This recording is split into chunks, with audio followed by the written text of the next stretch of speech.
আসসালামু আলাইকুম এভরিওয়ান। সপ্তম শ্রেণীর অনুশীলনী 2.1-এর সমানুপাত ও লাভ ক্ষতি অধ্যায়ের 5 নম্বর অঙ্কটি করতেছি আমরা। লক্ষ্য করুন। আচ্ছা, প্রথমে প্রশ্নটা দেখি। 15 কেজি চালের দাম 600 টাকা হলে এরূপ 25 কেজি চালের দাম কত? এটাকে আমরা অনুপাতের মাধ্যমে বের করতে হবে। আচ্ছা, সেক্ষেত্রে আমরা একটা জিনিস লক্ষ্য করি, এখানে চালের পরিমাণ যদি বাড়ে, অর্থাৎ 15 কেজি চালের দাম যা, 25 কেজি চাল হলে তার দাম কি বাড়বে নাকি কমবে? অবশ্যই বাড়বে। তাহলে আমরা এখানে দেখতে পাই যে চালের পরিমাণ বৃদ্ধির সাথে সাথে দামটাও বৃদ্ধি পায়। সেক্ষেত্রে চালের পরিমাণের অনুপাত সমান হচ্ছে দামের অনুপাত, যেহেতু একটা বৃদ্ধি পেলে আরেকটা বৃদ্ধি পায়। তাহলে আমরা প্রথমে লিখতে পারি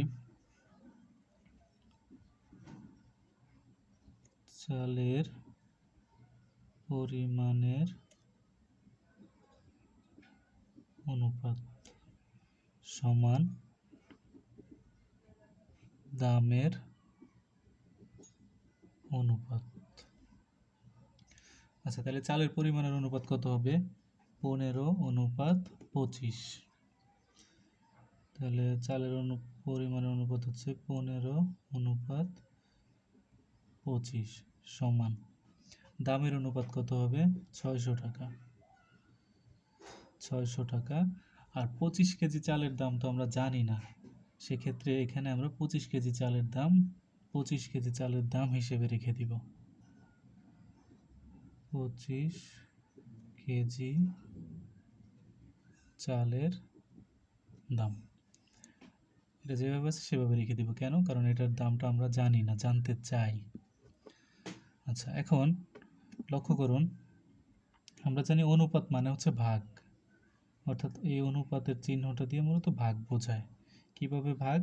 অনুপাতের প্রথম রাশিকে দ্বিতীয় রাশি দিয়ে ভাগ। তাহলে প্রথম রাশি আছে কত? 15। 15কে ভাগ করতে হবে দ্বিতীয় রাশি 25 দিয়ে, সমান। তাহলে এখানে প্রথম রাশি কত? 600। 600কে ভাগ করতে হবে 25 কেজি চালের দাম দিয়ে। আচ্ছা, লক্ষ্য করেন, আমরা যদি এই এই পাশে ডান পক্ষটাকে বাম পাশে নিয়ে আসি, এবার বাম পক্ষকে ডান পাশে নিয়ে আসি, তাহলে কোনো চেঞ্জ হবে না। সেক্ষেত্রে আমরা একটা লাইন বেশি লিখি, 600 ভাগ 25 কেজি চালের দাম। আর এই পাশে হবে কত? 15/25। আপনি যদি পুরো পক্ষটাকে পক্ষান্তর করেন তাহলে কোনো কিছু পরিবর্তন হবে না। এখানে যা ছিল তাই এই পাশে আসছে, এখানে যা ছিল তা পুরোটা ওই পাশে গেছে। এখন কথা হচ্ছে, আমরা 25 কেজি চালের দাম নির্ণয় করতে চাই, সেক্ষেত্রে এই 600কে আমরা ওই পাশে নিয়ে যাব। এখন দেখেন, এত আমরা পক্ষান্তরের নিয়ম হচ্ছে, যদি কোনো সংখ্যা হর আকারে থাকে, হরে ভাগ আকারে থাকে, তাহলে তাকে ওই পাশে নিলে সেটা গুণ হয়ে যায়। যদি লবে ভাগ আকারে থাকে, তাকেও আমরা ওই পাশে নিয়ে গুণই লিখব, কিন্তু এক্ষেত্রে একটা পার্থক্য আছে, সেটা হচ্ছে এই ভগ্নাংশটাকে আমাদের উল্টে দিয়ে তারপর গুণ আকারে লিখতে হবে। তাহলে আমরা এখানে লিখতে পারি 25 কেজি চালের দাম সমান, আমরা বলছিলাম কি, হরে যদি সংখ্যা থাকে, সেই হরের সংখ্যাকে যদি আমরা পক্ষান্তর করি, সেক্ষেত্রে যেভাবে আছে সেভাবেই গুণ আকারে লিখে দিব। কিন্তু যদি লব থেকে যায়, সেক্ষেত্রে ভগ্নাংশটাকে উল্টে দিতে হবে আগে। তাহলে এই ভগ্নাংশটাকে উল্টে দিলে কি হয়? 25 যাবে উপরে, 15 আসবে নিচে। এবার এই 600কে আমরা এখানে গুণ আকারে লিখতে পারি। এখন এটাকে ক্যালকুলেশন করলে আমরা 25 কেজি চালের দাম পেয়ে যাব।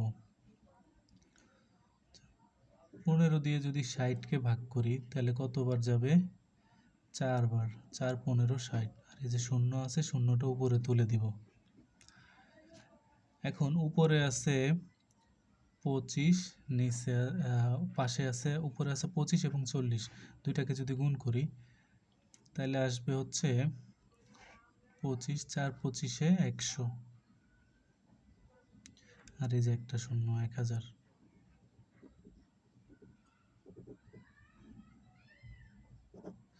তাহলে আমরা 25 কেজি চালের দাম পেলাম 1000 টাকা। এবার একই রকম অঙ্ক 6 নম্বর অঙ্কটা একটু খেয়াল করেন। একটি গার্মেন্টস ফ্যাক্টরিতে দৈনিক 550টি টি শার্ট তৈরি হয়। ওই ফ্যাক্টরিতে একই হারে, তার মানে দৈনিক 550টাই তৈরি করবে। এক সপ্তাহে কতটি শার্ট তৈরি হবে সেটা বের করতে হবে। এখানে একদিনে 550টি, তার মানে এর বেশি কম হবে না।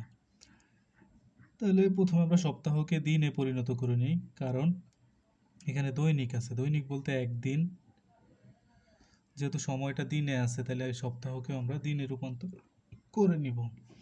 সেক্ষেত্রে 1 সপ্তাহ সমান 7 দিন।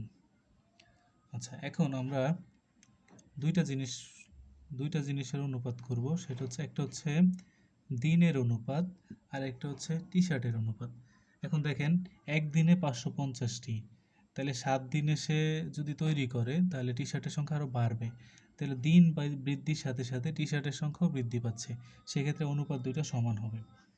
তাহলে আমরা লিখতে পারি দিনের অনুপাত সমান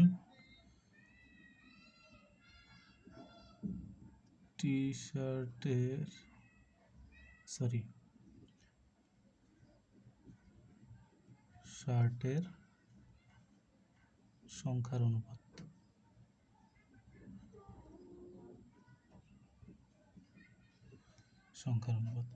তাহলে দিনের অনুপাত আছে কত? 1:7। একদিন আর হচ্ছে 1 সপ্তাহে 7 দিন সমান টি শার্টের অনুপাত কত? 550টি